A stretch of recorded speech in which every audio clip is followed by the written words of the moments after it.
नाथ साष्टांग नमन दंडवत गुरुर ब्रह्मा गुरुर विष्णु गुरुर देव महेश्वरा गुरुर साक्षात परब्रह्म तस्मै श्री गुरुवे नमः। पंचाचार्य करू प्रथम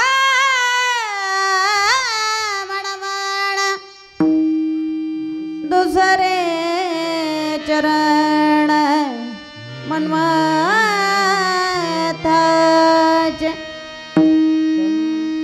तू जमीन शंभुराय व्यर्थ जन्म गेला वाया शिवभक्ती नाही केली व्यर्थ शिनाली माऊली शिवहर शिवहर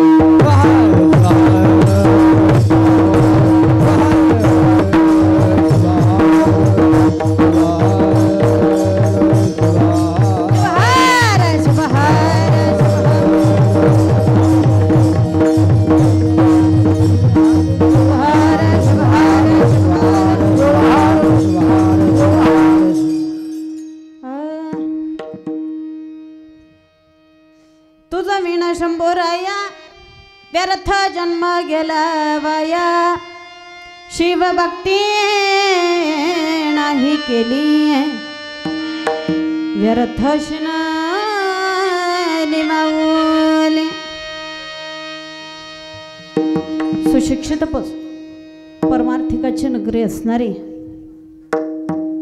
मौजे कोंड प्रतिवर्षाप्रमाणे चालत असलेला अखंड शिवनाम सप्ताह चालत असलेल्या अखंड शिवनाम सप्ताहातील आजचा दुसरा दिवस।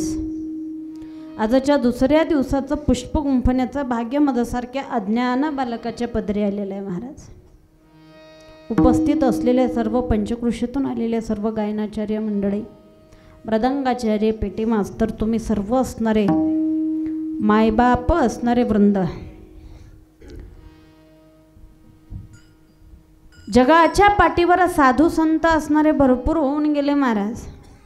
प्रत्येक जन्म दिलेल्या मायबापांना जशी असणारी आपल्या लेकरांचे जशी असणारी किंवा असते कळवळ असतो ज्याप्रमाणे आपल्या लेकरांनी कुठल्याही वाईट मार्गाला न जाता कुठले तरी चांगले कार्य करून आपलं नाव मोठं करावं ही प्रत्येक मायबापाची अपेक्षा असते। प्रत्येक मायबापाची एवढीच इच्छा असते जगाच्या पाठीवर दुसरं काही नाही। 70 वर्षाच्या म्हाताऱ्याला ज्या वेळेला असणारा चौकामध्ये ओठ्यावरती बसलेला असतो त्या वेळेला विचारणारी लोक फक्त दोनच प्रश्न विचारतात। पहिली गोष्ट म्हणजे एक बाबा तुमची तब्येत बरी आहे का, आणि दुसरा प्रश्न तुमची मुलं काय करतात। याच्या पलीकडं तुम्ही किती मुरुडला फलाट घेतले, किती मजले बिल्डिंगे बांधल्या, किती एकर शेत घेतलं कोणी विचारत नाही। मग माणसाच्या आयुष्यातलं सगळ्यात मोठं धन जर कोणतं आहे तर आयुष्यभरामध्ये असणारा नेमका आपली संतती कशी निघाली आणि आयुष्यभरामध्ये नेमकं आपलं नाव मेल्याच्या नंतर पाठीमागं राहावं असं नेमकं आपण आयुष्यात काही कार्य केलंय का। तर दास महाराज म्हणतात अरे म्हणलं देवा तू मला देह जरी असणारा हा तुझ्या नामस्मरणासाठी दिला होता खरी गोष्ट आहे, पण मी तुझं नामस्मरण सोडून मात्र बाकीचे सगळे कुटाणे करत बसलो पण तुझं नामस्मरण करायला मला वेळ मिळाला नाही। मग हे बाकीचे कार्य करत बसल्यामुळं माझं 100 वर्षाचं आयुष्य कधी संपून गेलं मला कळालं नाही। आणि हे आयुष्य संपून गेल्यामुळं आत्ता माझ्या डोक्यामध्ये प्रकाश पडतोय की काय की देवा कुणा विन तुझ वीण शंभुराय तुझ्याशिवाय माझा आयुष्याला काही अर्थ नाही की रे। कधी कळते ज्या वेळेला आता आज मरणारो का उद्या मरणाऱ्या याची सुद्धा शाश्वती आपणाला नसते. पण त्या वेळेला कळून काही उपयोग होतो का? काही नाही. आणि त्याच्यासाठी महाराज म्हणतात काय, देवा तुझ्याशिवाय माझ्या या आयुष्याला अर्थ मात्र काढीचा नाही बरं का. पण मला लवकर कळालं नाही ही गोष्ट, मात्र मला उशीरला कळाली. उशीरला साधू संत आपणाला कळवळ्यानं सांगत जरी गेले तरी सुद्धा माणूस कधीच साधू संताचं ऐकला? खरं ऐकला का? ऐकला नाही. त्यावेळेचे लोक जर खरं साधू संतांचं ऐकले असते तर आज आमच्यासारख्याला इथं उभं टाकायची गरज लागली नसती. बरं तुम्ही म्हणाला असं का बरं म्हणताय महाराज? संप्रदायाचा वारसा असणारा तुम्ही पुढे चालवताय, मग म्हणताय कशासाठी? अरे म्हणलं एक सांगा, घरातला एक जर माणूस असणारा चांगला शिकला तर अख्खं घर पुढे घेऊन जातो. म्हणतात की नाही? फक्त घरातल्या एकाला नोकरी लागावी, अख्ख्या घराला शहाणा केल्याशिवाय राहत नाही. मग इथं सुद्धा आमच्यात एक जरी असणारा शहाणा इथं जर निघाला तर बाकीच्याची गरज लागत नाही. पण आम्हाला तेव्हा गरज वाटली नाही. म्हणूनच म्हणतात महाराज, देवा तू आम्हाला जोपर्यंत वेळ होता तोपर्यंत तू कळालाच नाहीस. त्याच्यासाठी आमच्या आयुष्यामधली शिवभक्ती बाजूला राहिली. अरे म्हणलं आयुष्यभरामध्ये असणारा माणसाच्या देहाला येऊन, माणसाच्या जन्माला येऊन जर देवाचं नामस्मरणच जर केलं नाही, देवाला जर आपलंसच जर केलं नाही, तर ह्या असणाऱ्या या जन्माला येऊन 9 महिने 9 दिवस आईच्या उदरामध्ये राहून काही अर्थ राहत नाही. शिव भक्ती नाही केली व्यर्थाशिना महाराज म्हणतात, अरे म्हणलं माईच्या गर्भामध्ये 9 महिने 9 दिवस त्या माईला असणारे जेवढे वेदना आपण दिल्यात की नाही, तेवढ्या वेदना तरी असणारा आपण जन्माला आलो नसतो तर झाल्या नसत्या. मग काय करावं कळत नाही. त्यावेळेला महाराज असणारे सांगायला सुरुवात केले. स्वतःच्या अनुभवातून आपल्यासारख्या सर्वसामान्यांना असणारं महाराज बोलतात, बाबा रे माझ्या तर असणारं आयुष्यभरामधलं असणारं ते स्वतःच्या सांगत नाही, तर आपण नेमकं या जन्माला येऊन काय काय करतोय एवढी मात्र का असणारी क्रिया या अभंगात सांगतायत बरं का. शिवहार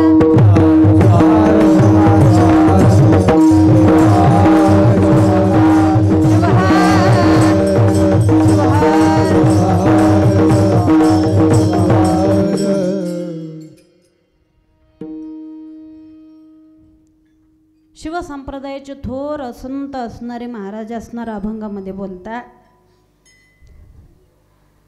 प्रत्येकाला असं वाटत असतं आपल्याला आयुष्य मिळाले की नाही, जन्म असणारा मायबापाने दिलाय की नाही, मग लहानाचं मोठं केलंय की नाही. जोपर्यंत नाव मायबापांनी दिलं स्वतःसुद्धा स्वतःला नाव देऊ शकत नाही. सगळ्या गोष्टी जर आपल्या आयुष्यातल्या दुसऱ्यानं जर केल्या असतील तर मग बाकीच्या गोष्टी तरी असणारा आपल्याला करण्याचा अधिकार आपल्याला असावा लागतो. पण एक सांगू का, ह्या 3.5 हाताच्या नरदेहाला एक लागलेली सवय आहे. कुठली? तर चांगल्या गोष्टी याला कधीच पचत नाहीत बरं. कारण की फुकट मिळालेल्या वस्तूची याला किंमत नाही. तुम्ही म्हणाला असं का बरं? कारण की हा जो 3.5 हाताचा नरदेह आहे, ह्या नरदेह देत असताना देवानं आपल्याकडनं किती पैसे घेतले? घेतले काय? काही 5-50 हजार रुपये मेजले का आपण? मेजले का? नाही. एक सांगा मला, आता इथं बल्ब लावलेले आहेत की नाही? प्रत्येकाच्या घरामध्ये बल्ब असतात, टी व्ही आहे, फ्रीज आहे, सगळं सोयी काय रे. पण ते कशावरती चालतं?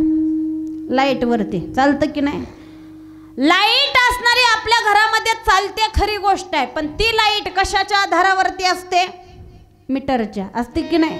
त्याला असणारे एक कंट्रोल करण्यासाठी एक यंत्र असतं, त्याला मीटर म्हणतात. मीटर जेवढा तुम्ही त्या विजेचा वापर केला तेवढे युनिट त्या मीटरमध्ये पडत असतात. रोजच्या रोज पडतात की जेवढे युनिट मीटरमध्ये पडतात तेवढ्या युनिटचा असणारा महिन्याच्या अखेरला तेवढ्या युनिटचा असणारा आपल्या घरामध्ये एक बिल येतं. बिल येतं की बिल येतं.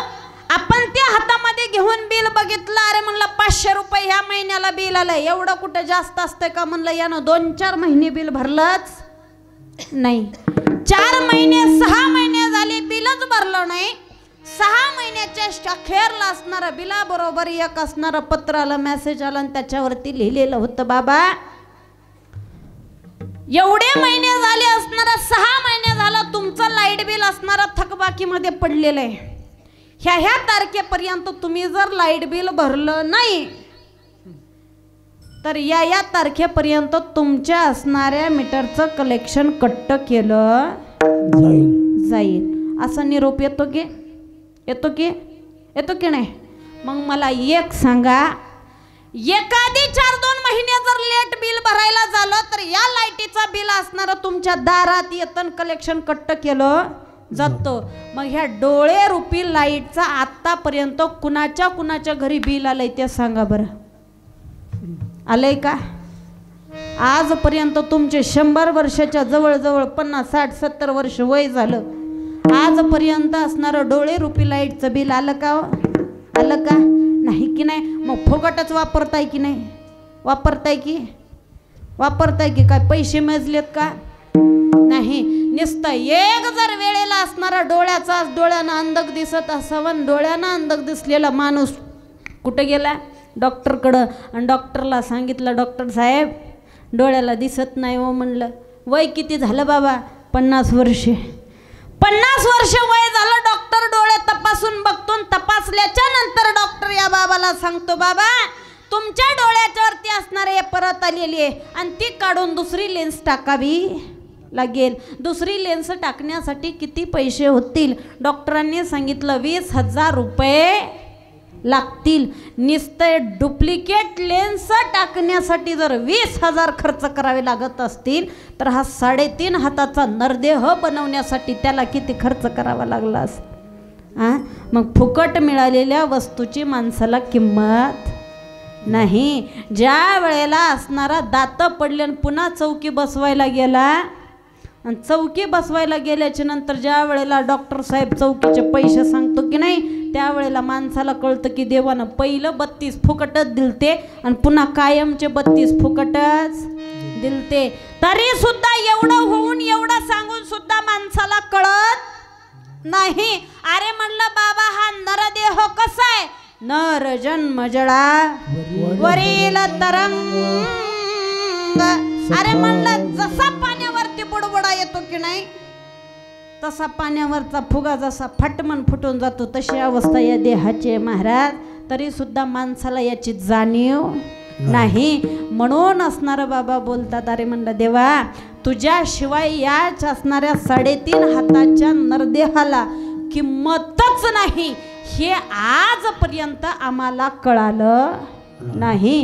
मग मला असणारा आज समजून लक्षात येत आहे म्हणलं की तुझ्या विना हे आयुष्य व्यर्थ आहे. कुठं म्हणतात अभंगाच्या तुझं विना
नरदेहाला उपयोग नाही. महाराज जरी सांगत असतील कुणाला तर देवाला विनंती करत आहे, देवा तुझ वीण शंभू राया व्यर्थ जन्म गेला. अरे जन्म असणारा मिळालेला एवढा जन्म माझा असणारा वायाला गेला वायाला. मग महाराज म्हणला प्रश्न विचारणारी लोक असणारे महाराजांना विचारायला सुरुवात केली. महाराज तुम्ही नेमका असणारा भजन जर हाताने केलं नाही, टाळी जर वाजवली नाही, मुखानं नामस्मरण जर केलं नाही तर जन्म वाया जाईल म्हणताय. का बरं? याच्यामध्ये काय कारण आहे? जन्म वायाला जाईल कशासाठी? आता तर कुठं असणारा वय आहे का म्हणलं भजन करत फिरायचं? नाही की देवा. लहानाचं मोठं झालं, लहान लेकरं बाळ सोडून देऊन असणारं भजन करत फिरावं का? कारण की काळाची उडी कुण्या दिवशी पडेल आणि कुण्या दिवशी घेऊन जाईल सांगता येणार नाही महाराज. कुण्या दिवशी असणार येणार आहे, कुण्या दिवशी घेऊन जाणार आहे हे आम्हाला माहिती नाही. आणि माणसाला मिळालेलं कलियुगामधले वर्ष, वय वर्ष म्हणजे फक्त एवढंच आहे. किती? 100 वर्ष. पण तरी सुद्धा कलियुगामध्ये माणूस 100 वर्ष जगतो का? जगतो नाही. मला एक सांगा, सत्ययुगामध्ये असणारा माणसाला 1,00,000 वर्ष आयुष्य होतं मन, बरं का? त्रेतायुगामध्ये 1,00,000तले 1 शून्य कमी झालं. किती राहिले हो? कोंड किती राहिले? तुलाच माहित म्हणावं, आम्ही सांगितल्यावर तुला कशाला आणले? अरे पोरांनो, किती राहिले? 10,000. 10,000तले द्वापारात आणखीन 1 शून्य कमी झालं. किती राहिले? 1,000. 1,000तलं कलियुगामध्ये आणखीन 1 शून्य कमी झालं. किती राहिले? आता अजून 1 शून्य कमी होणार आहे म्हणून आत्ताच फोन आलता. मग किती राहतील? तुम्ही म्हणसाल कुठं 10 वर्ष आयुष्य राहतं का? एक सांगू, ज्या वेळेला कलियुग संपायला येईल त्यावेळेला माणसाचं आयुष्य फक्त 12 वर्ष आहे. 12 वर्षाचं आयुष्य. 5 वर्षाची असणारी मुलगी गर्भहीन होईल, गर्भहीन. अजून सुद्धा नाथबाबांचा अभंग जर काढून बघितला की नाही, एवढी अवस्था बेकार होणारे. त्यावेळेला आपल्या कित्येक जन्म होतील काही सांगता येणार नाही. 4,00,000 वर्ष आयुष्य ह्या कलयुगाचं आहे. त्यापर्यंत आपण किती वेळेस मरून किती वेळेस जन्माला येऊन काही सांगता येणार नाही. आणि हातानं टाळी वाजवून मुखानं नामस्मरण जर केलो तर माणसाच्या जन्माला येऊ, नाहीतर 84 लक्ष येऊन पुन्हा फिरत बसाव्या लागतील. बरं अरे म्हणलं एका येऊनीला असणारा किती तर फिराय काय गणित त्याचं घालायला आपणाला सुद्धा वेळ नाही महाराज. नेमकं इथं येऊन कीर्तनात बसून फक्त टाळी वाजवायला माणसाला वेळ नाही. कीर्तनात झोप येऊ नये म्हणून असणारा बाया येताना भाजलेली बडीशोप घेऊन यायला चालू केल्या. महाराजाचं लक्ष आपल्याकडे जाऊ असंच आहे की म्हणजे कुठं गेलतो, हाँ कहाँ गए थे कहाँ भी नहीं, क्या लाए कुछ भी नाही. अशी अवस्था इथं कधी यायचं नाही. बरं महाराज, कुठंही जावा पण इथं जो आनंद भेटतो तो कुठं मिळत नाही. मग त्याच्यासाठी एकच सांगणं आहे, जगाच्या पाठीवर आयुष्यभरामध्ये माणूस फक्त एका गोष्टीच्या पाठीमागं लागला आणि ती गोष्ट म्हणजे आशा आहे. आशा जोपर्यंत ही आशा माणसाला सोडत नाही तोपर्यंत माणूस असणारा देवाच्या भेटीला पुढं सरकणार नाही. तुम्ही म्हणाल आशा म्हणजे कशी असते? माणसालाच नाही, लहान लेकराला सुद्धा आशा सोडत नाही. बारकं लेकरू जर शाळेत जा म्हटल्याच्या नंतर जर जात नसेल आणि लेकराच्या माईनं सांगावं जा 5 रुपयाचा कुरकुऱ्याचा पुडा घेऊन देते, पोरग रोज शाळेला जाईल. बरं कुरकुऱ्याचा पुडा घेतल्याशिवाय जाणार नाही. काय आहे ते? आशा. ऐकी नाही, तुम्हाला उदाहरण सांगते म्हणजे लक्षात येईल का? शिवहार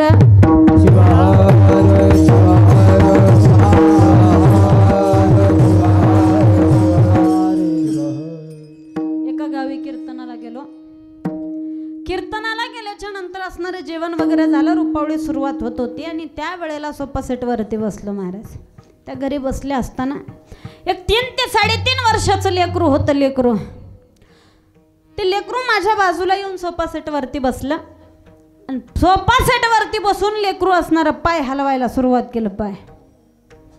लेकरू पाय हलवत होतं आणि पाय हलवत असताना नेमकं त्या लेकराची लात मला लागली. त्या लेकराची आजी समोर बसली होती ती म्हणायला सुरुवात केली, ए म्हणलं उठ, आणि पाया हलवायला म्हणलं तिथं बसून, आणि तुझी लात असणारी ताईला लागली की नाही, खाली उतर आणि त्यांचे जय कर बाळा, पाया पड पाया. लेकरू पहिल्यांदा आजीला म्हणलं हा. आजोबा असणार पाय हलवायला चालू केलं. आजीनं सांगितलं खाली उतर आणि पाया पड, तसं लाथ हाणायची नसते. लेकरू खाली उतरलं माझ्या पाया पडलं. मलाही बरं वाटलं महाराज. लेकरू गुणी होतं. सांगितलेली गोष्ट ऐकलं. मी पर्समधले 100 रुपये काढले आणि लेकराच्या हातात दिले. हातात त्यालाही बरं वाटलं. जवळपास आम्हाला दोघालाही बरं वाटलं. लेकरू 100 रुपये घेतलं, बराबर पॅन्टच्या खिशामध्ये ठेवलं आणि पुन्हा येऊन माझ्या बाजूला बसला. अजून पुन्हा पाय हलवायला चालू केलं. आजीनं म्हणलं आता तरी तुझी लात लागली होती की नाही, मग खाली उतर आणि जा म्हणलं बाहेर खेळायला. अजून पाय हलवायला चालू केला. अजून लात लागली तर त्यानं म्हणलं त्याच्यासाठीच बसला, कारण की लात हाणलं की 100 रुपये भेटते. अरे 3 वर्षाच्या लेकराला जर याची किंमत कळत असेल, मग आमच्यासारख्याला समजत नाही का? नाही, कारण की जन्मल्यापासून ज्या दिवशी माईच्या पोटातून बाहेर पडलो की नाही महाराज, त्या दिवसापासून असणार या आशेनं माणसाला इतकं गुरफटून धरलं, इतकं गुरफटून धरलं की सरणावर गेल्याच्या नंतर सुद्धा आशा सोडत नाही. बरं, कारण की देहामधला प्राण ज्या वेळेला बाहेर पडतो आणि तो प्राण ज्या वेळेला 3.5 तासात तिथं जाऊन पुन्हा वापस येतो, पुन्हा असणारे आपले नातेवाईक रडत असलेले प्राण बघत असतो, पुन्हा यांच्यामध्ये येण्याचा प्रयत्न करतो. पण यमाचा फास असा असतो की महाराज पुन्हा त्या देहामध्ये प्रवेश करता येत नाही. इथपर्यंत आशय कुठपर्यंत? मरून 10 दिवसापर्यंत माणसाची आशा संपत नाही. तुम्ही म्हणाल मरून 10 दिवसापर्यंत याचा जीव इथं राहतो का? जुनी लोक खोटं सांगत नाहीत.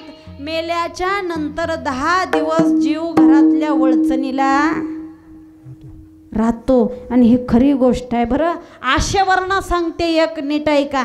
ज्या वेळेला माणूस मरतो की नाही, माणूस मरतो की नाही, ज्या वेळेला असणारा माणसाच्या अंत्यविधीचा असणारा कार्यक्रम सुरुवात होतो की नाही, आपल्याकडं असणारा शिंकाळं धरतात की सगळीकडेच असतं शिंकाळं, प्रत्येकाच्या शिंकाळं धरतात. जो शिंकाळं धरणारा व्यक्ती असतो, जो पाजी पाजवणारा व्यक्ती असतो, त्या पाणी पाजवणाऱ्या व्यक्तीला नेमका असणारा काही असणारा कुठं असणारं कुणाकडं जाळतात, कुणाच्या समाजामध्ये जाळतात, कुणाच्या समाजामध्ये पुरतात.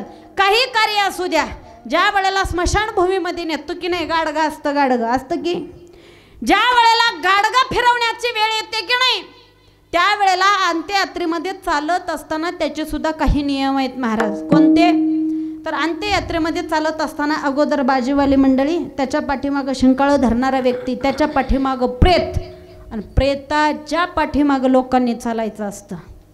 पण कुठल्या वरातीत चालल्यासारखं लोक आधी पुढे जागा धरायला, ते कधी काय येईना, ह्यांना काय देणं घेणं. हा, तिथं गेले. ज्या वेळेला असणारं सरणावरती प्रेताला झोपवलं जातं, गाडगं फिरवलं जातं. किती वेळेस? 3 वेळेस फिरवतात की नाही. गाडगं फिरवत असताना त्या गाडग्याला फोडण्यासाठी एक दगड घेतला जातो बाबा. केवढा असतो? एवढा छोटा, हा एवढा असतो की, एवढा दगड घेतला जातो. आणि दगड ज्या वेळेला घेतला जातो त्या दगडानं 3 वेळेला गाडगं फोडलं जातो. ज्या वेळेला गाडगं फुटतं त्या वेळेला जा मेलेला आहे त्या माणसाचा जीव त्या दगडात जाऊन बसतो महाराज. तो जीव असणारा त्या दगडात जाऊन बसतो. आणि ज्या वेळेला जीव दगडात बसतो, लोक ती दगड तिथं टाकत नाही, वापस तो दगड कुठे घेऊन येतात? घरी आणतात. आणि ज्या व्यक्तीनं पाणी पाजवले की नाही, त्या व्यक्तीसोबत असणारा तो दगड 10 दिवस ज्या ठिकाणी असणारं बांधून ठेवतात, असणारा हस्ती असू द्या काही, त्याच्याबरोबर वळचणीला. कारण की आता आपले स्लॅबचे घरं झाले, स्लॅबला लोक बांधून ठेवायला सुरुवात केली. पण पहिल्याच्या काळात कुडाच्या वळचणीला तो दगड ठेवायचे. 10 दिवसापर्यंत आपल्यामध्ये असणारा तो दगड राहतो, म्हणजे त्या दगडामध्ये जीव आहे. ज्या दिवशी तुम्ही गंगाखेडला असो, पंढरपूरला असो, कुठेही असणारा ज्या वेळेला हस्ती सोडायला जातात त्या दिवशी मात्र असणारा तो दगड विसर्जित केला जातो. त्या दिवशी त्या जीवाला गती प्राप्त होते खरी, पण 1 वर्षापर्यंत तो जीव आपल्या नात्यात राहतो. कारण की जीवाचे मेल्याच्या नंतर 16 मुक्काम वर्षभराचे असतात. ज्या दिवशी वर्षश्राद्ध पूर्ण होतं त्या दिवशी तो जीव असणारा स्वर्ग लोकामध्ये पदार्पण करतो आणि त्या दिवसापासून दुसरा जन्म घेण्यासाठी मोकळा होतो. फक्त मरल्याच्या नंतर सुद्धा माणसाची 10 दिवसापर्यंत आशा संपत काय म्हणलात जाणे आहे हो सर्वासी करा विचार मनाशी. हां हां स्वर्गवासी झाला तरी असणारा मनाला विचार आत्ता इथं जिवंत राहून सुद्धा करणार मग तिथं गेल्यावर करतील होय. हां त्याच्यासाठी सांगणं एक काय असणारा साधू संत असणारा आपणाला एक सांगतात बाबा जीव असणारा स्वर्गवासी होणार आहे एक ना एक दिवस इथून असणारा आपणाला घेऊन जाणार आहेत तरी सुद्धा माणसा एकदा सुद्धा विचार करून बघा. त्याच्यासाठी महाराज म्हणतात एकदा तर विचार करून बघायला शिकरे. आहा म्हणला महाराज म्हातारपणाला करायची कामं आहेत आत्ता भजन पूजन करायची वेळ मुळात सुद्धा नाही. आशा नाही आशा नाही. अरे म्हणलं बिंदास्त एक सांगू का पैसा कमवू नका असं कुणी म्हणत नाही. संसार करा पण कसा असावा संसारामध्ये असून नसल्यासारखं संसार धंदा सर्व करा ध्यानी निज ध्यास धरा ध्यानी निज ध्यास धरा ध्यानी निज ध्यास धरा संसार धंदा सर्व ध्यानी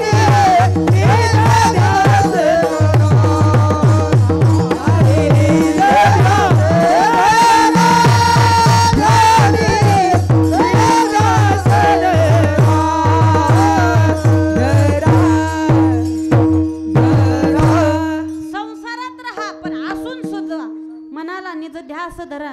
कशाचा निज ध्यास धरावा ते तरी सांगा संत. लोक प्रश्न करायला सुरुवात केले. महाराज म्हणतात एकच करा की कंठामध्ये देवाचं नामस्मरण असू द्या. तुम्ही जर या आयुष्यभरामध्ये असणारी जर शिवभक्ती केली नाही तर मायला शिणून तुमचा उपयोग झाला नाही. कारण की 3.5 हाताचा नरदेह असणारा लहानाचं मोठं असणारं करणाऱ्या मायबापाला काही उपयोग झाला नाही.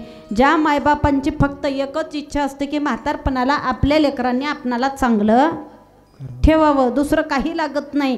बाकीचं जाऊ द्या मोठा महाल बांधून बंगला बांधून बंगल्यामध्ये ठेवावं हेही आशा मायबापांची नाही. फक्त एकच आशा कोणती सकाळी उठल्याच्या नंतर असणारा गरम गरम चहा हातामध्ये आला पाहिजे आणि कामावरती जाताना मुलानं विचारलं पाहिजे बाबा जेवण करून घ्या आणि रात्री आल्याच्या नंतर लोकांना एवढंच विचारावं की बाबा तुम्ही जेवलो का.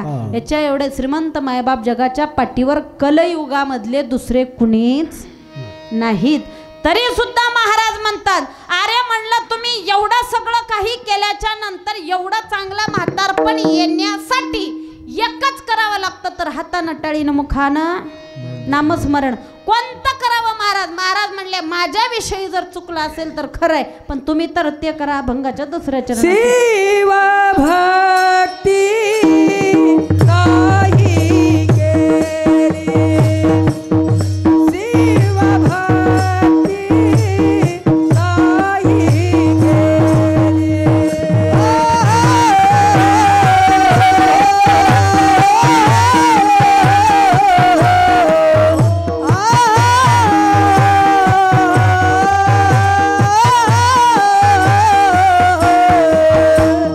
शिवा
गेलं तर गेलं, आपलं जाऊ नये. सांगण्याचा उद्देश एकच आहे, आपलं आयुष्य वायाला चाललंय. कसं तर शिव भक्ती नाही केली व्यर्थ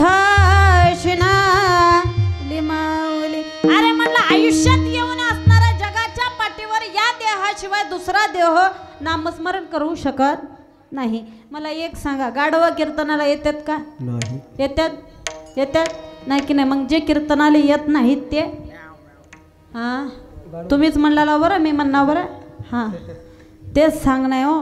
जगाच्या पाठीवर दुसरा कुठला प्राणी हातानं टाळी वाजवू शकत नाही, मुखानं नामस्मरण करू शकत नाही. जगाच्या पाठीवर एवढा एकच नरदेह आहे की त्याला देवापर्यंत जाता येतं. फक्त एवढा एकच असणारा देह आहे की 144 वर्षाच्या नंतर आलेल्या महाकुंभाला जाऊन स्नान करू शकतो. कारण की कुठलीही गोष्ट पुन्हा पुन्हा आपल्या आयुष्यामध्ये मिळत नाही. गेलेला एक एक क्षण कित्येक करोडो रुपये दिले तर पुन्हा घेता येत नाही. भरपूर पैसा असून सुद्धा लोक गतप्राण होऊन चालले. मग पैसा दिल्याच्या नंतर हा जीव पुन्हा वापस मिळतो का? मिळत नाही. त्याच्यासाठी महाराज म्हणतात, हातानं टाळी वाजवून मुखानं नामस्मरण करा, तरच या देहाचं सार्थक झालं तर होईल, नाहीतर याला असणारा जन्माला येऊन उपयोग होणार नाही. मग हातानं टाळी वाजवायची लहान लेकराला सुद्धा कळते महाराज. नामस्मरण कोणतं करावं ते सांगा. त्यावेळेला महाराज म्हणतात, शंकर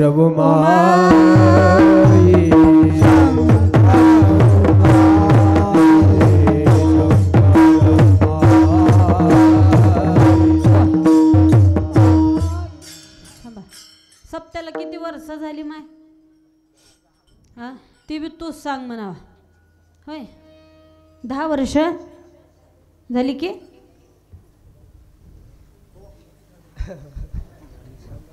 ठाम माहित नाही का बाया तुम्हाला? मुख्यमंत्र्याचे 1,500 पडले का? ती माहिती आहे का? ती माहिती आहे नाही का? 101%. एकीला जर गल्लीत कुणाला पडली तर नवऱ्याला सुखच लागू दे ना. दुसरी मेसेज आला का बघा, मेसेज आला का बघा, है की? पहिल्यांदा तर असा धिंगाणा होता बायाचा. काही जणीला आदल्या महिन्यात पडले आणि काही जणीला पुढच्या महिन्यात पडले महाराज, है की नाही? पडले की नाही? एक सांगू, बाई जगाच्या पाठीवर काही करू शकते हे पहिलेचे लोक सांगतात. जग बदलण्याची ताकद कुणामध्ये आहे तर स्त्रीमध्ये आहे की नाही? आहे की नाही? आणि खरं स्त्रियांनी करून बी दाखवलं. तुम्ही म्हणचाल ते काय? पडत असलेलं सरकार पुन्हा उभं केलं. कोण केलं? लाडक्या बहिणीच्या पैशानं भावाने केलं की नाही? भावाच्या लाडक्या बहिणी होत्या म्हणूनच झालं. सांगण्याचं तात्पर्य एकच आहे. म्हणूनच आपणाला 50% नेलंय. बरं, पहिल्यांदा 40% नव्हते, 50% आलो. काही 5-10 वर्षात 100% आपणच जातो का काय की कुठं होईल? एक सांगू, किती जरी बाई हुशार असेल तर घरातल्या ढेलजला जोपर्यंत पुरुष दिसत नाही तोपर्यंत घराला शोभा नाही. बरं, जरी राष्ट्रपती पदापर्यंत स्त्री गेली तोपर्यंत घरात जोपर्यंत पुरुष नाही तोपर्यंत आपणाला किंमत ऐका नाही की नाही? मग त्याच्यासाठीची एक सांगणं आहे. बरं, जगाच्या पाठीवर काहीही आपल्याकडनं होत असेल, सगळ्या काही गोष्टी, कारण की जग हे दोघांशिवाय चालू शकत नाही. कुठलंही घर असू द्या, पण कुणालाही पुरुषाला स्त्रीशिवाय किंमत नाही, स्त्रीला पुरुषाशिवाय किंमत नाही. आणि त्याच्यासाठीच एवढं एक सांगाय, देवाला संसार जर स्त्रीशिवाय असणारा माईशिवाय झाला नाही, आपल्यासारखा होऊ शकतो का? कधीच नाही. मला एक सांगा, सप्ताह एवढी वर्ष झालं चालू आहे की नाही? दरवर्षी सप्त्याला येतं, दररोज न चुकत्या कीर्तनाला येता. सप्ते करणं म्हणजे कोणासाठी? बाहेरून आलेल्या गायक मंडळीसाठी, महाराजांसाठी, पकवाजासाठी असतात का? नाही. ही शिवकथा कशासाठी लावली? आपल्यासाठीच की 4 गोष्टी आपल्या कानावरती चांगल्या पडावा आणि एका तरी घरामधला एक तरी वाघ सुधरावा. नाहीतर एका तरी घरातल्या असणाऱ्या सासासुनांना असं वाटलं पाहिजे की उद्यापासून आपली भांडणं बंद का चालू. नाहीतर खरंच असणारं आजचं कीर्तन ऐकून जाऊन उद्यापासून चालू करचाल नाही. बरं, त्याच्यासाठी अरे म्हणलं घरात पैसा असो ना असो, पण सगळ्या श्रीमंत ज्या घरामध्ये सगळे मिळून मिसळून राहतात त्याच्या एवढा श्रीमंत माणूस दुसरा कोणीच नाही. इथं एकतर आधी यायचं नाही आणि इथं आल्यावर रिकामा जायचं. नेमकं इथून काय घेऊन जायचं, कुणाचे बी चपलं पायात घालायचं नाही बरं. तसं काही करू नका. तुम्ही म्हणताला असं का बरं म्हणताय? कुठून नेमकं जाताना काय घेऊन जायचं सांगते. सगळ्यांना हातवरी करा बरं, करा. हाय तर का एक हातवरी करू नका. आपण काही इलेक्शनला थांबलो त्याचा ना आपला काही दूरवरती सुद्धा संबंध. करा करा हातावरी. हाय तर का? हां हां अरे ते मॉनिटर आहेत रे, तुम्ही टेका द्यायलाच केला पक्के त्यांना. हां हां करा. तुम्ही बी करा की वट्ट्यावरले. हां काही कडले थंडी वाजलेली का? हां तसं तर काही नाही की. करा महागल्ल्या वट्ट्यावरचे पार्टी इगडी आहे का तुमची? वट्ट्यावर बसलेले पोरांनो करा माय. इथं टाळी वाजवलो तरच लग्न होत्यात, नाहीतर व्हायचा काही पत्ता. अरे करा रे बाबा करा. हां आता असेच राहू द्या. चहा झालाय का बघून येते. जमतंय की? शंकर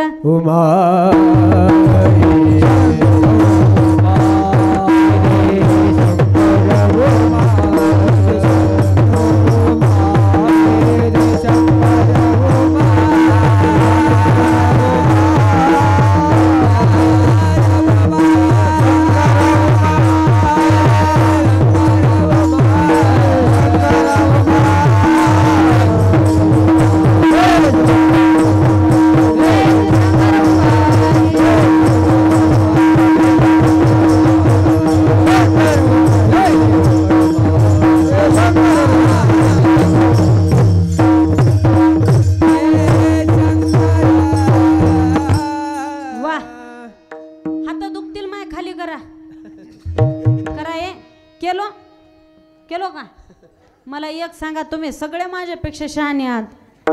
हात वरी करा म्हणून सांगावं लागलं, हात खाली करा म्हणायची गरज लागली का? कोंड्या लागली नाही की नाही? मग असे किती जरी महाराज गौऱ्यात गेले आम्ही काय सुधारणार? बिंदास नाही म्हणलं आम्हाला घालायलाच बसलाव का? हां तुम्ही काही केलं तर आम्ही काय जाणार? हां हां एकच सांगणे हो, आमच्यासारख्या सांगणाऱ्यानं तुम्ही ऐकाल का? मोठे मोठे साधू संत ना सांगणारा अभंग तोच आहे. आज सांगणाऱ्या साधू संतांच्या कळवळ्यानं लोक ऐकले नाहीत. मग आमच्या सारख्याच्या पाकिट घेऊन जाणाऱ्याच्या सांगण्यानं तुम्ही ऐकत आहो का? ऐकता? मग असेच सत्य करा. आमचं काय चाललंय? सांगण्याचा उद्देश माझा बाकीचा दुसरा काहीच नाही. सख्या माईमध्ये आणि सावतर माईमध्ये जन्मीन असावांचा फरक असतो. जे साधू संतांनी ग्रंथ लिहिले ते सख्खी माय होते आणि त्यांनी लिहिलेल्या ग्रंथावरती त्यांचे अभंग पाठ करून तुम्हाला सांगतोय म्हणजे आम्हाला देणं घेणं काहीच तुमचं. कळवळा जर खरं करणारे पुढचे जर लोक असे असते तर लोक त्यांचं सांगून सुधारले नाहीत. राष्ट्रीय संत शिवलिंग शिवाचार्य महाराज जे आयुष्य आपल्यासाठी खर्च घातलं की नाही? घातलं की नाही? आयुष्यभर असणाऱ्या साधू संतांनी एवढा असणारा आपल्यासाठी उपद्व्याप सहन केला महाराज, तरी सुद्धा लोकांमध्ये काडीचा फरक पडला नाही. आणि पडायचा जर असेल तर ह्याच देहानं पडावा लागतो, दुसरा काही नाही. पण हा देह कुठं गुरफटून बसलाय तेही सांगते ऐका. अरे म्हणलं हा संसाराच्या काबडामध्ये असणारा गुंतून बसलेला आहे आणि हा देह याच्यात गुंतून बसलाय म्हणून तर असणार. झालो संसार कबाडी सुख नाही पलघडी. इथं सुख नाही असं नाही बरं. जे संसारात येणारी आहे ती कधी सुख लागू देत नाही. मला एक सांगा, जुन्या महिला मंडळ बरं, आता पुढच्या पोरी नाही, जुन्या बायका नवऱ्याच्या घरी जशी परिस्थिती होती तशा पहिल्याच्या बायका राहत होते की नाही? एका साडीवरती जरी वर्षभर राहावं लागलं तरी आयुष्य काढत होत्या. आता आम्हाला नवऱ्यानं 2 एकर कुणाला लिहून दिली तरी चालते, पण संक्रांतला 5,000ची 2,000ची साडी पाहिजेच की नाही. हे आता आमची पुढची पिढी आहे, माझ्या सहित म्हणलं तरी हरकत नाही, कारण की आमचं पुढचं वातावरण असं आहे.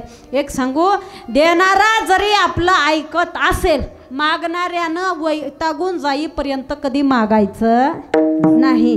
संसाराच्या काबाडामध्ये घुसलेला माणूस हेच सांगते बरं, कारण की असणारा महाराज म्हणतात, झालो संसार कबाडी. अरे कबाड खाडा असणारा हा खांद्यावरती घेऊन वज या संसाराचं वाहतोय.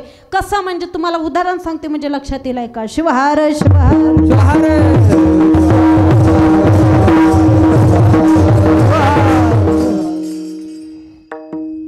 एक पकवाजाची बायको होती बरं.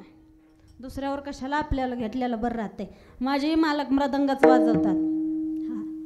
कळते की कशाला म्हणतात. हां, मृदंग वादकाची बायको होती आणि तिलाही जरा वाजवाजवीचा नाद होता. तिनं ना असणाऱ्या मालकाला सांगितलं, मालक दरवर्षी माझ्या वाढदिवसाला तुम्ही काहीतरी नवीन भेट आणून देता म्हणलं. मग या वर्षी असणारे एखादी असं नवीन वाद्य आणा की आजपर्यंत कोणी बघितलंही नाही आणि आजपर्यंत कोणी वाजवलं सुद्धा नाही. यानं सांगितलं, बाई सोयाबीनला भाव 4,000च्या मध्ये आलाय म्हणलं, आणि तुरी घालायला तुरी अजून निघाल्या नाहीत, आणि तुरीचा भाव आपल्याकडं तूर येईपर्यंत कुठं 7,000च्या मध्ये येतो की काय माहिती नाही. माझ्या खिशामध्ये एकही रुपया नाही, वस्तू आणण्यासाठी वाद्य आणण्यासाठी माझ्याकडं भेट देण्यासाठी पैसे नाहीत. मग काय करावं कळत नव्हतं. तिनं सांगितले, हा म्हणलं उद्याच्याला माझा वाढदिवस आहे आणि मी असणारा उद्याच्याला सगळ्या गावातल्या बचत गटाच्या बाया बोलवल्यात. कशासाठी? हळदी कुंकासाठी. हळदी कुंकासाठी गावातले रथसप्तमीपर्यंत हळदी कुंकू चालतं की नाही. हळदी कुंकासाठी गावातल्या सगळ्या बचत गटाच्या मंडळ सगळे जेवढे गावात आहेत तेवढे उद्या येणार आहेत म्हणलं 5:30ला, आणि उद्या 5 वाजेपर्यंत वाद्य आपल्या घरी आलं पाहिजे. आणि आलं जर नाही तर तुमचा मुक्काम पोस्ट भीमाशंकर मंदिर. बायकोनं नवऱ्याला सांगितलं.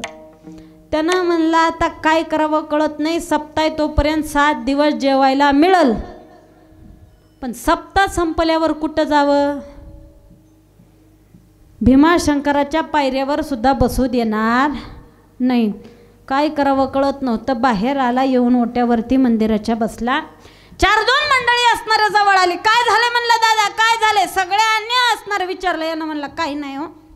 एक सांगू का, बाई घरातलं दुःख असणारं रडून सांगून मोकळं होते, पण पुरुष कधीच घरातले कुटाने लोकांना सांगत नाही. आणि त्यातल्या त्यात बायकोची कुठलीच गोष्ट नवरा बाया दुसऱ्याला व्यक्त करत नाही. बरं, ह्या दादाचा मित्र आला, येऊन बाजूला बसला आणि म्हणायला सुरुवात केलं, दादा लय तोंड बारीक केलंय, काय झालं नेमकं. त्यानं सांगितलं, काही नाही रे, असंच आहे म्हणलं, रोजचंच आहे आपला, रोजचंच कुटाणा, काय त्याच्यात काय सांगण्यासारखं काही नाही. तो असणारा महाराज होता. महाराज आणि महाराज लोक आधीच हुशार असतात. त्यानं सांगितलं, तू काही चिंता करू नको म्हणलं, मला सांगणार तर कोणाला सांगणार आहे सांग. दादानं सांगितलं, बाबा उद्या बायकोचा वाढदिवस आहे म्हणलं, आणि बायकोनं असणारं उद्याच्याला मला वाद्य आणण्यासाठी सांगितलेलं आहे. कोणी आजपर्यंत बघितलंही नसावं, कोणी वाजवलंही नसावं, असं वाद्य आणण्यासाठी बरं काही आणलंही असतं, बघितलंही असतं, पण माझ्याकडे एकही रुपया नाही. या मागण्याला मी वैतागून गेलो म्हणलं, असला कसला संसार असतोय का काय.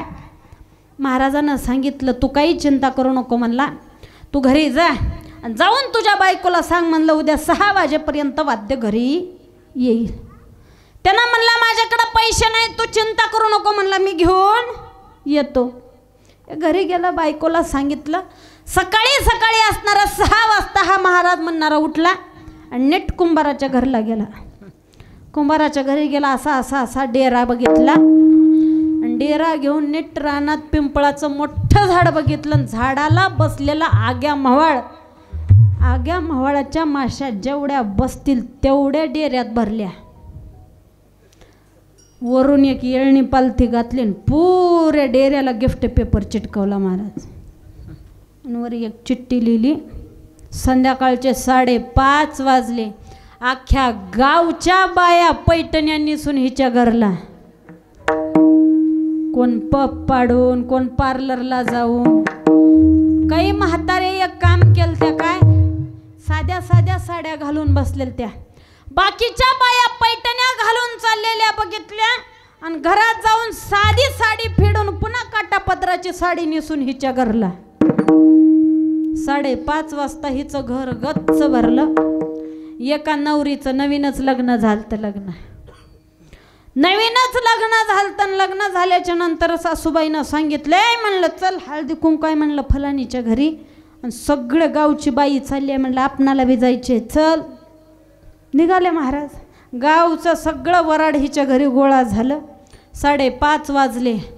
3 किलोचा 2 मजली केक टेबलवर सजला. सगळी काही व्यवस्था झाली. तिनं मालकाला फोन लावला. 5:30 वाजून गेले, अजून काही पत्ता नाही म्हणलं वाद्याचा. यानं महाराजाला फोन लावला, महाराज गावची बाई घरी आली आहे, अजून तू काय आला नाही. त्यानं म्हणला 2च मिनिटात महाराज घरी आले. वाद्य दादाच्या हातात घातलं. त्यानं म्हणला वाद्य नवीन दिसतंय, पण नेमकं वाजवायचं कसं ते तरी सांग म्हणला. यानं म्हणला काही अवघड नाही म्हणला, वरी चिठ्ठी लिहिलेली वाच. त्या चिठ्ठीवरती लिहिलेलं होतं हलवून वाजवणी. थोडा डेरा फिरवला की मधल्या माशा ग्वा करायला चालू केल्या. मधल्या माशा ग्वा केल्या की कानाला मधुर वाटत होत्या. ते काय आमच्यासारख्या अप्सर होत्या होय? हा, एका सुरात म्हणत होत्या महाराज. ते माशालाही तेवढ्या पुरतं तेवढं बरं वाटलं.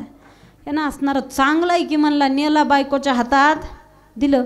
बायकोच्या हातात घातल्याबरोबर ती म्हणली दिसायला तर नवीन दिसलाय खरंय, पण का वाजवू कसं म्हणलं. काही नाही म्हणलं, वरी चिठ्ठी लिहिलेली वाच म्हणला. बायकोनं वाचली आणि थोडा डेरा फिरवला. मधल्या माशा ग्वा केल्या की हिला बरं वाटलं. आता हिनं असणारा हातातला डेरा घेतला ना आतमध्ये गेल्याबरोबर एवढ्या बायका बसल्या होत्या. बाया म्हणल्या काय वा काय दिल्यात म्हणलं ह्या वर्षी. आणि हिला बी हौस मात नव्हती की माझ्या नवऱ्यानं नवीन वाद्य आणलंय. एकीच्या हातात नेऊन घातलं. जिच्या हातामध्ये वाद्य दिलं तिनं प्रत्येक जण असणारा हा डेऱ्याला फिरवून बघायला सुरुवात केली. डेरा फिरवला की मधल्या माशा ग्वा करायला चालू केल्या. हिच्या हातातून तिच्या हातात, तिच्या हातातून तिच्या हातात. आता हातने फिरायला चालू झाली की इकडं वाद्य फिरायला चालू केलं. तेवढ्यामधल्या बाहेरच्या महाराजानं दादाला सांगितलं, दादा बायामध्ये गड्याचं काही काम नाही, आपण इथून बसायचं नाही म्हणला, बाहेर जावरून वट्ट्यावर काहीतरी पान सुपारी करू. दादानं सांगितलं गावची बाई सगळी इथं बसली आणि बाहेर वट्ट्यावर बसून पान सुपारी करायला गोड वाटत नाही. महाराजांना सांगितलं एक काम कर म्हणला, दारपुडी कर, वाटलं तर कडी घाल, नाहीतर कुलूप लाव म्हणलं. यानं म्हणलं तेवढं कशाला. दारपुडी घेतलं आणि कडी लावली. कडी आणि दोघंही येऊन बाहेर बसले. महाराजानं जवळच्या वट्ट्यावर बसू दिलं. लांबच्या वट्ट्यावर नेऊन बसवलं. महाराज चल दे म्हणला कार्यक्रम. डेरा हिच्या हातातून तिच्या हातात, तिच्या हातातून तिच्या हातात फिरत फिरत फिरत फिरत बचत गटाच्या अध्यक्षाच्या हातात आला. तुमच्या गावातल्या नाही बरं, आमच्या तळेगावातल्या अध्यक्षाच्या हातात आला. ते अध्यक्ष असणारे एवढे हुशार होते महाराज. त्यानं सांगितले म्हणलं बाया तुम्ही एक गोष्ट असणारी नोटीस केली का म्हणलं याच्यातले. बाया म्हणल्या कोणती हो? शे मध्ये वाद्य तर एवढं वाजते म्हणलं, बाहेर आल्यावर किती वाजल? बाकीच्या सगळ्या बाया म्हणल्या आम्हाला एवढं कळत नाही, तुम्ही हुशाराव म्हणूनच तुम्हाला बचत गटाचा अध्यक्ष केला म्हणल्या. एवढं नादाला लागायचं. सगळ्यांना सांगितलं काढा बाहेर. मधल्या माशा वैतागून गेलते एवढ्या जणाच्या हातात फिरून. 200 बाईच्या हातात फिरणं म्हणजे सोपी गोष्ट होती होय? माशाने सांगितलं बाहेरच काढा, तुम्हाला सांगतावच म्हणले फक्त बाहेर काढा आधी. वरची येळणी फोडले. येळणी फोडल्याबरोबर माशा अशा बाहेर निघाल्या. बाया कोण किचन वट्ट्या खाली जा, कोण हांडा डोसक्यात घाल, कोण बादली डोसक्यात घालून घे, कोण बाथरूम मध्ये लप. कुठं जर गेल तर ह्यांच्या बापाला माशा सोडतील का? ह्यांच्या पैठण्या बप कुठं गेला काही कळाला नाही महाराज. असा चिरका चिरकीचा आवाज उठला, बाया एकमेकाला धडाके द्यायला चालू केले. आपण काय कर, सगळ्या दरवाजाला धडाके देऊ देऊ बाया हैराण. एवढा चिरका चिरकीचा बाहेर आवाज यायला चालू केला. पण तरी सुद्धा असणारा हा दादा म्हणणारा महाराजाला म्हणतोय, महाराज घरातून कसला तर आवाज येऊ लागलाय.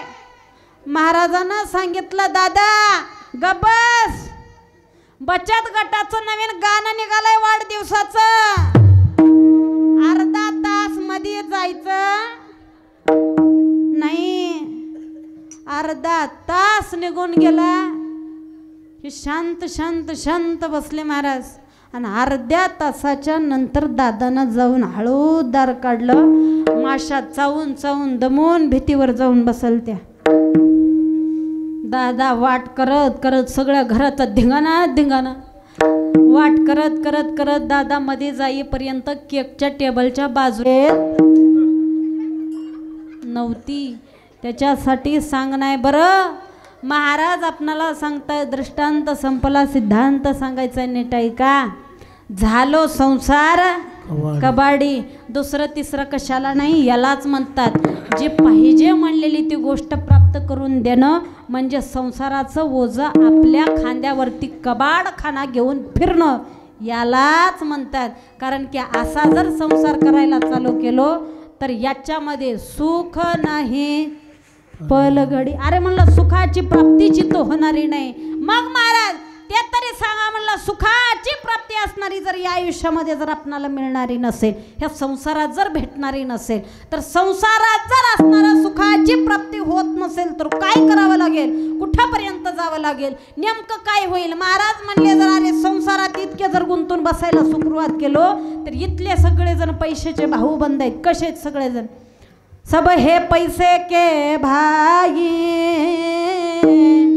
दिल का साथी नहीं रे कोई, जब लगे अपने पलों में पैसा तब लोग सलाम करे, अपना पैसा निकल गया कोई मिठा न बोल.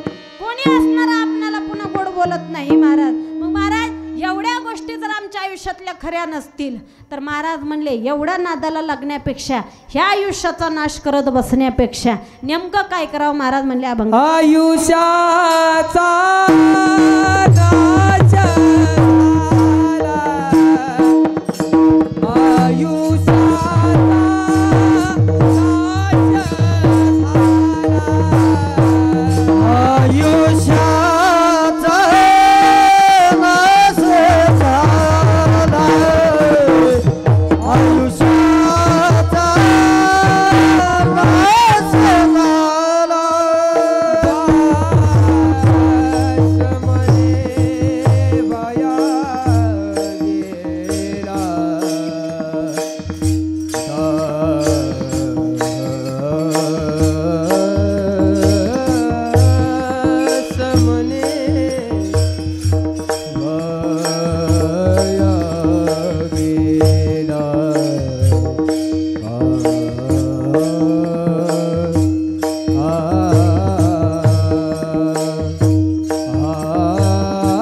संसाराचा कबडखाना एवढा असणारा खांद्यावरती वाहिल्यामुळं आयुष्याचा नाश झाला, दास म्हणे वाया गेला.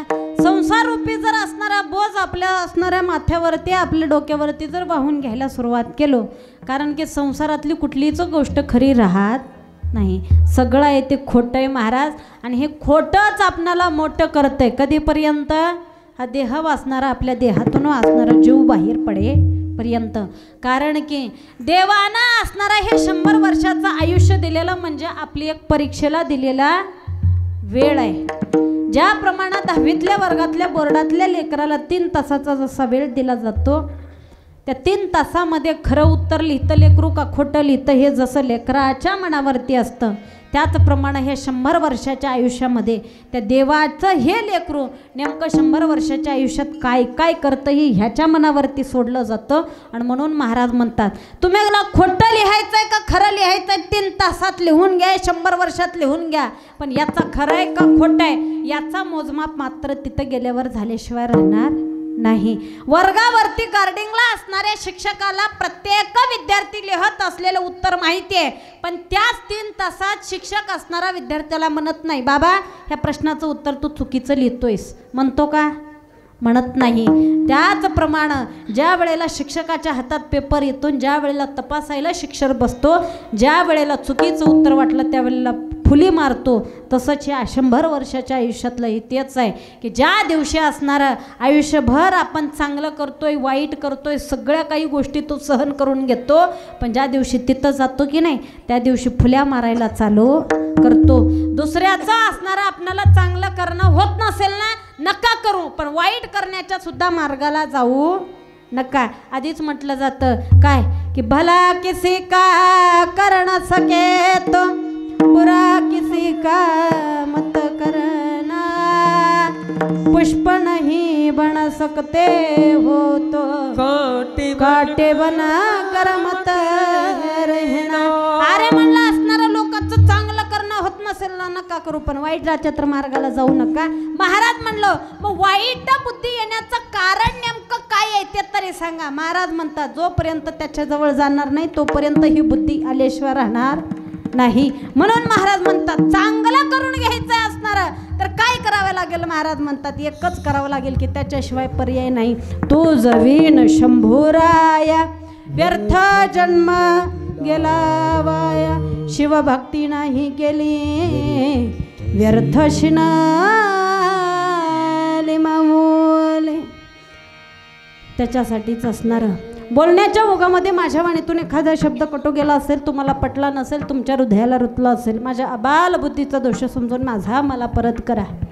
कारण की झालेली सेवा तुम्हा सर्वांच्या चरणावरती, त्या असणाऱ्या भीमाशंकराच्या चरणावरती सर्वस्व तुम्ही मायबाप मंडळी, पंचकृषीतून आलेले सर्व गायनाचार्य दोघंही असणारे बंधू असतील, मृदंगाचार्य भैया असतील, कडच्या मृदंगावरती सुद्धा सुंदर अशा प्रकारचे बाल कलाकार इथं उभं टाकलेले आहेत. ह्या लेकरांना बघितलं की आपणालाही वाटतं की आपलेही लेकरं इथं उभं टाकावे. हे लेकरं किती चांगले दिसतात. कुठंपर्यंत? इथली मडपातली माती मडपात झाडून जाईपर्यंत. इथली माती इथंच पडली की पुन्हा आपले लेकरं कलेक्टर करायच्या नादाला ही बुद्धी चालू होते. बरं, कारण की सगळ्यात मोठा असणारा श्रीमंत माणूस कुठला आहे तर ज्याचे लेकरं येत आहेत, ज्याच्या गळ्यामध्ये असणारी माळ आहे आणि ज्याच्या लेकरांना इथलं एक तरी शब्द एक तरी मंत्र म्हणता येतो, ते मायबाप आज म्हातारपणाला सुखेत. कलेक्टर झालेले, इंजिनियर झालेले मायबापांची हालत वृद्धाश्रमात आहे. तुम्ही अजूनसुद्धा बघा, शिटीला गेलेल्या लोकांचे तेच गत आहे. त्याच्यासाठी या मुलांचं कौतुक करावं तितकं असणारं थोडं आहे. त्याच्यासाठी सगळ्यांनी टाळी वाजवा. बरं कसं वाजवतात कळतात की? हां, त्या मायबापांचं थोरवण असणारं कितीतरी असणारं पटीनं. कुठले आहेत माय? कृष्ण महाराजांच्या तुमच्या बसलेच आहेत होय. इथं असणारं भैया पाशीच असणारे एवढे लेकरं तयार. खरंच नावलं गावातले आहेत का परगावचे? आळंदीत तिकडंच. चांगले, बरोबर आहे, तिकडचे आहेत म्हणल्यावर मग समजलं. कारण की यांच्या धोत्रावरूनच ओळखू आलतं. कारण की हे धोतरण ज्या दिवशी कार टोपीन ज्या दिवशी असणारं शेंडी पाठीमागं सोडलेली असते की नाही, ती लेकरू तिथंच तयार होतं महाराज. त्याच्या शेंडीवरनं तिथलं लेकरू ओळखू येतं बरं का. कारण की तिथली ताकदच असणारी तिथली तेवढी आहे. जगाच्या पाठीवर फक्त एकमेव जिथं मांसाहार कसलाच होत नाही त्याला आळंदी म्हणतात. तिथं असणारी कसलीच गोष्ट मांसाहाराची इतकली जात नाही. आणि येड्यातलं येडं लेकरू जरी काही कुणी त्याला बेवारस जर असेल आणि तिथं गेलं तर मोठ्यातला मोठा कीर्तनकार झाल्याशिवाय राहणार नाही. इतकी ताकदच त्या ज्ञानोबरांच्या समाधीमध्ये, त्या असणाऱ्या मनमत माऊलींच्या समाधीमध्ये. अरे म्हणलं तेवढे असणाऱ्या पशुपक्षी बाजूला असून लोक जाण्याच्या अगोदर प्राणी त्यांच्या जवळ गेले, एवढी ताकद मनमत माऊलींमध्ये असणारी होती. त्या सर्वस्व माता माऊली इथं उपस्थित आहेत, सगळेजण असणारे भजनी मंडळ. त्याचप्रमाणे ज्या बाबांमुळं इथंपर्यंत असणारा आम्हाला येण्याचा योग आला ते सुद्धा असणारं वळीला उभं टाकले. कारण की सांगू, कुणाच्या योगानं कुणाचं दर्शन घडेल ते भीमाशंकरांच्या असणारे आमच्यावरती आशीर्वाद असणारे त्यांच्यामुळं पडले. तुम्हा सर्वांच्या चरणावरती साष्टांग दंडवत घालून आणि सगळ्यात मोठे धन्यवाद मात्र असणारं माईक सिस्टमवाले दादांचे. बरं, कारण की आत्ताच्या काळात जोपर्यंत हे नाही तोपर्यंत महाराज कुणी असू द्या, ते पहिलेची लोक कीर्तन केले याच्याशिवाय, पण आताच्या लोकांना हे जमत नाही. बरं, कारण की सगळ्यात मोठी छान अशा प्रकारची साथ दिली. असंच तुम्ही भाऊ चाक फिरू फिरू फिरू फिरू अशीच प्रगती तुमची होत जाओ, त्याच्यासाठी असणारं तुमचेही कोटी कोटी धन्यवाद. झालेल्या सेवेला पूर्णविराम. बरं, गुरुराज माऊली